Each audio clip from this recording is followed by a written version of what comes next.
मैं अमर आपके अपने YouTube चैनल अमर जीएस क्लासेज में हार्दिक स्वागत करता हूं। आप सभी मित्रों को गणतंत्र दिवस की हार्दिक शुभकामनाएं। गणतंत्र दिवस है तो गणतंत्र दिवस पर मेरा वीडियो आना तो लाजमी था और आज इस वीडियो में हम देखेंगे कि हमारा जो देश आज़ाद हो गया था 15 अगस्त 1947 और संविधान पूर्ण रूप से लागू हुआ 26 जनवरी 1950, तो 1947 से 1950 और देश कैसे आज़ाद हुआ, आज़ादी से लेकर संविधान पूर्ण रूप से लागू होने तक का पूरा इतिहास और बैकग्राउंड जानेंगे, वो भी बहुत आसान भाषा में। तो कृपया आप इस वीडियो को पूरा देखिएगा विदाउट स्किप। मैं दावे के साथ और वादा कर रहा हूं कि आपका एक कंसेप्ट भी कहीं ऐसा कुछ नहीं रह जाएगा, कोई डाउट आपको नहीं रह जाएगा, सारे कंसेप्ट क्लियर हो जाएंगे। तो इस वीडियो को आप पूरा जरूर देखिएगा और पसंद आए तो जरूर लाइक, शेयर और सब्सक्राइब कीजिएगा और मेरे हौसले को बुलंद कीजिएगा मित्रों, ये आपसे प्रार्थना है। चलिए अब मैं शुरू करता हूं कैसे क्या क्या हुआ था, क्या प्रोसीजर था। सबसे पहले अगर देखा जाए तो भारत के संविधान की बात जो किया जाता है तो सबसे पहले महात्मा गांधी ने 1922 में कहा कि भारत का जो संविधान बनेगा वो भारतीयों की इच्छा के अनुसार बनेगा। ये महात्मा गांधी 1922 में कहते हैं। उधर क्या होता है कि यहाँ के भारतीय नेता बराबर अपनी आज़ादी और संविधान की मांग को लेकर बराबर लड़ाई लड़ रहे हैं, अपनी आज़ादी को लेकर और संविधान के लिए। उधर क्या होता है कि अंग्रेजों ने 1942 में, पहले तो अगर देखेंगे तो अंग्रेज 1940 में ये सबसे पहले एक अगस्त प्रस्ताव में वर्ड जोड़ते हैं कि संभवतः भारतीय का संविधान भारतीयों के द्वारा ही बनाया जाएगा, और यह संभवतः वर्ड पूरा खेल बिगाड़ देता है। उसके 2 साल बाद 1942 में अंग्रेजों द्वारा भारत में क्रिप्स मिशन भेजा गया। स्टैफोर्ड क्रिप्स इसका अध्यक्ष था और ए बी अलेक्जेंडर और पैट्रिक लॉरेंस 2 और अन्य सदस्य थे। ये आता है, जैसे ही क्रिप्स मिशन भारत आता है नेहरू अत्यंत खुश हो जाते हैं। रीजन ये था कि नेहरू और क्रिप्स साथी में पढ़े थे, उनको ये लगता है कि जरूर क्रिप्स हमारी मदद करेगा, लेकिन ऐसा हुआ नहीं। क्रिप्स आता है और यहाँ पे ये कहा जाता है कि आप भारतीय द्वितीय विश्व युद्ध में हमारी सहायता कीजिए, भारतीय सैनिकों को झोंक दीजिए, कोई भी कैजुअलिटी होगा तो हम इसकी जिम्मेदारी नहीं ले रहे। ये तो वही हाल हुआ कि आप हमसे कहोगे कि चलिए कहीं मार करने चलते हैं, आपका हाथ पैर टूट जाएगा तो हमारी कोई जिम्मेदारी नहीं, मैं जाऊंगा नहीं जाऊंगा ना। ठीक उसी प्रकार क्रिप्स मिशन का मुस्लिम लीग ने, भारतीय कांग्रेस ने, भारतीय नेताओं ने मिलकर सब लोग ने विरोध किया और क्रिप्स मिशन पूर्ण रूप से असफल हुआ। उसके बाद क्या होता है कि द्वितीय विश्व युद्ध होने के बाद क्या होता है कि ब्रिटेन में चुनाव कराए जाते हैं। जब ब्रिटेन में चुनाव कराए जाते हैं मित्रों, तो वहां पे लेबर पार्टी का एटली जीत कर आता है और एटली जैसे ही जीत कर आता है अपने हाउस ऑफ कॉमन में भाषण देता है और भारतीयों के लिए सबसे पहले स्वाधीनता शब्द का प्रयोग करता है और कहता है कि मैं भारतीयों के स्वतंत्रता के लिए तत्पर हूँ। और क्या करता है, अपने ही कैबिनेट के 3 मंत्रियों को, वही 3 मंत्री थे Stafford Cripps, Patrick Lawrence, A B Alexander, लेकिन यहाँ पे अध्यक्ष बना दिया जाता है पैट्रिक लॉरेंस को। कहता है इटली कि देखो भैया क्रिप्स, पिछले बार तुम गए थे मामला गड़बड़ा गया था, इस बार लॉरेंसोवा को पहले बनने दो अध्यक्ष। और इस तरीके से कैबिनेट मिशन, उसी के कैबिनेट के 3 मंत्री थे, इसलिए इसको मिशन को कैबिनेट मिशन कहा गया। ये कैबिनेट मिशन भारत आती है और भारत में इन्होंने अपनी एक रिपोर्ट प्रस्तुत की और कही कि देखिए संविधान, देश तो आज़ाद होगा ही, लेकिन संविधान बनाने के लिए सबसे पहले संविधान सभा की जरूरत है। जैसे जिस प्रकार किसी घर को बनाने के लिए लेबर, मिस्त्री और अन्य लोगों की जरूरत पड़ती है, उसी प्रकार संविधान को बनाने के लिए संविधान सभा की जरूरत पड़ेगी। उस समय देखा जाए तो भारत की जनसंख्या लगभग 40 करोड़ थी, तो वहां पे सीटों का जो बंटवारा होता है, कहा जाता है एक सीट 10 लाख लोगों का प्रतिनिधित्व करती है। इसी आधार पर 389 सीट डिसाइड किए जाते हैं, निश्चित की जाती है इतने सीट पे चुनाव होगा। और इतने सीट पे 292 जिसमें ब्रिटिश प्रांत से थे, 4 चीफ कमिश्नरी क्षेत्र से थे और 93 देसी रियासत से थे। इस तरीके का जब चुनाव होता है भारत में, संविधान सभा के लिए चुनाव होता है, पर अब ये जब चुनाव होकर आता है इसमें कांग्रेस को बहुमत मिलती है, 208 सीट जीत जाती है। वहीं पर मुस्लिम लीग मात्र 73 सीट पे सिमट जाती है, जो 25% से कम था। अब ये होता है कि बेबल उस समय वायसराय था भारत का, नेहरू जी को आमंत्रित करता है कि आइए अंतरिम सरकार का गठन कीजिए।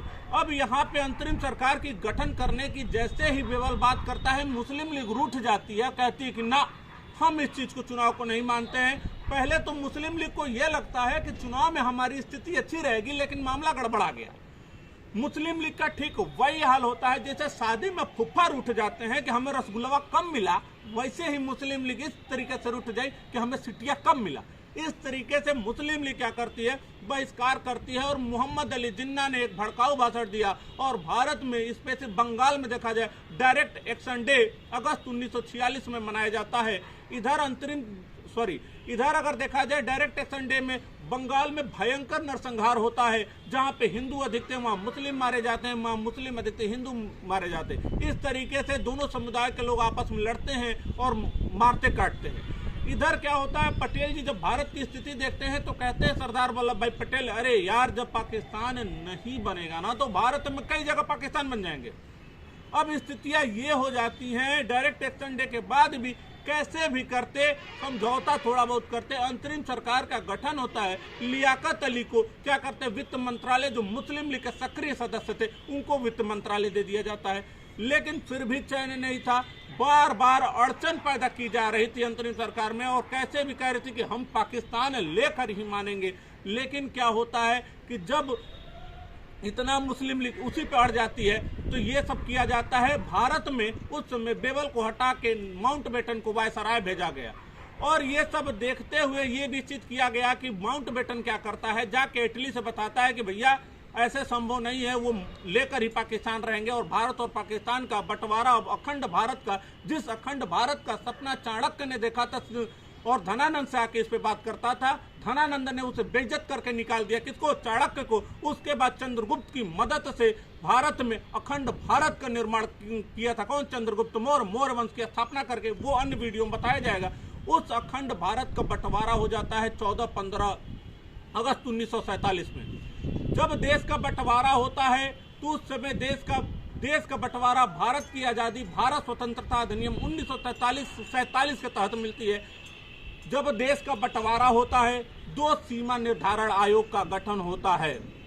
पंजाब सीमा आयोग का गठन होता है कि ये निर्धारण, और इसके अध्यक्ष बनाए जाते हैं कौन, रेडक्लिफ, और ये लाइन खींचते हैं भारत और पाकिस्तान के बीच। अब इधर क्या होता है कि अगर भारत पाकिस्तान का जब बंटवारा हो जाता है, उससे पहले भी अगर देखा जाए तो संविधान सभा के जो सदस्य जीत कर आए थे, चुनाव हुआ था, संविधान सभा की पहली बैठक होती है 9 दिसंबर 1946 को।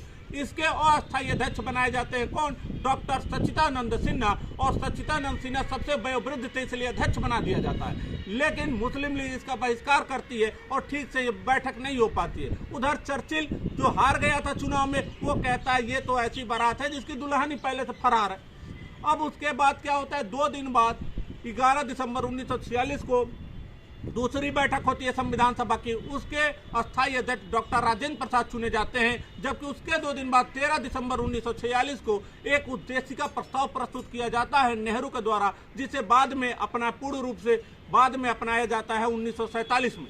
इस तरीके से ये सब बैठकें चलती रहती हैं। अंबेडकर जी को बुलाया जाता है, BN राव को दूसरे 11 दिसंबर 1946 वाले बैठक में संवैधानिक सलाहकार बना दिया गया। अंबेडकर जी को प्रारूप समिति बनाया गया, प्रारूप समिति के अध्यक्ष बना दिया गया। प्रारूप समिति में अंबेडकर जी को लेकर कुल 7 सदस्य थे। उसमें TT कृष्णाचारी की मृत्यु हो जाती है 1948 में और उनके स्थान पर DP खेतान नियुक्त हो जाते हैं। इधर अगर देखा जाए प्रारूप समिति एक बन गई और BN राव ने क्या किया, सबसे संवैधानिक सलाहकार थे, सबसे सलाह लेते हैं और अंबेडकर जी को बताते हैं कि देखो ये सलाह है संविधान सभा की। यानी संविधान का निर्माण किसने किया, संविधान सभा ने किया। अब यहाँ पे सबके सलाह को सुनते हैं और अंबेडकर जी ने कहा ठीक है। अंबेडकर जी अपनी एक रिपोर्ट प्रस्तुत करते हैं, उसमें उनको आलोचना का सामना करना पड़ता है कि इसमें ये कमी है वो कमी है। फिर दूसरी रिपोर्ट अपनी प्रस्तुत करते हैं अंबेडकर जी और उस पर सहमति बनती है और कहा जाता है ये रिपोर्ट सही है। उस तरीके के बाद अब क्या होता है कि संविधान सभा मिलके 3 बार संविधान को अच्छे से पढ़ा जाता है। प्रथम वाचन, द्वितीय वाचन, तृतीय वाचन, सबसे अच्छे से पढ़ा जाता है द्वितीय वाचन में। और इस प्रकार जब 3 वाचन कंप्लीट हो जाता है, संविधान सभा के सदस्य संविधान को, जो संविधान बनकर तैयार होता है, जो संविधान में हर देश से लगभग 60 देशों से घूम घूम के संविधान लिया गया था। वहाँ की नीतियों को, अच्छी नीतियों को अपनाया गया था। जिस संविधान बनने में लगभग 64 लाख रुपए खर्च हो गए थे, जिस संविधान को बनने में कुल 2 वर्ष 11 महीने 18 दिन 7 घंटे लगे थे, इस प्रकार हमारा तृतीय वाचन के बाद हमारा संविधान पूर्ण रूप से बनकर तैयार होता है 26 नवंबर 1949 को, और उसी दिन आंशिक रूप से लागू हो जाते हैं। और इस दिन कुल 16 अनुच्छेद लागू होते हैं। कहीं कहीं आप पढ़े होंगे 15 अनुच्छेद, डाउट में ना रहना। अनुच्छेद 394 के तहत यह निर्धारित किया गया है कि हमारा संविधान 26 नवंबर 1949 को लागू हुआ। इस वजह से 394 अनुच्छेद इंक्लूड करके टोटल 16 अनुच्छेद बनते हैं। अनुच्छेद 393 में भारत के संविधान का शीर्षक दिया गया है भारत का संविधान। इस तरीके से देखा जाए तो 26 नवंबर 1949 को विधि दिवस भी मनाया जाता है। हमारा संविधान बनकर तैयार हो गया था। लेकिन दिमाग में प्रश्न ये उठ रहा होगा कि जब हमारा संविधान बनकर तैयार हो जाता है कब, 26 नवंबर 1949 को, तो क्यों 26 जनवरी 1950 को पूर्ण रूप से लागू होता है? याद कीजिए, थोड़ा सा बैकग्राउंड में जाएंगे। नेहरू जी ने कांग्रेस के बैठक में लाहौर अधिवेशन में 31 दिसंबर 1929 को एक कसम खाए थे।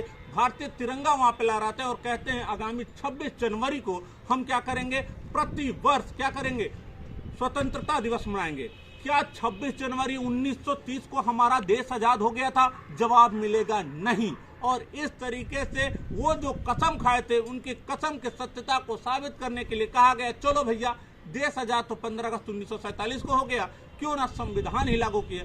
इसी वजह से उनके कसम को ख्याल रखते हुए, उनके शपथ का ख्याल रखते हुए हमारा संविधान पूर्ण रूप से लागू होता है 26 जनवरी 1950 को। और इस भारत में इस संविधान को लागू किया गया, अपने आत्मा में उतारा गया, अंगीकृत किया गया, और यह देश संविधान से चलता है।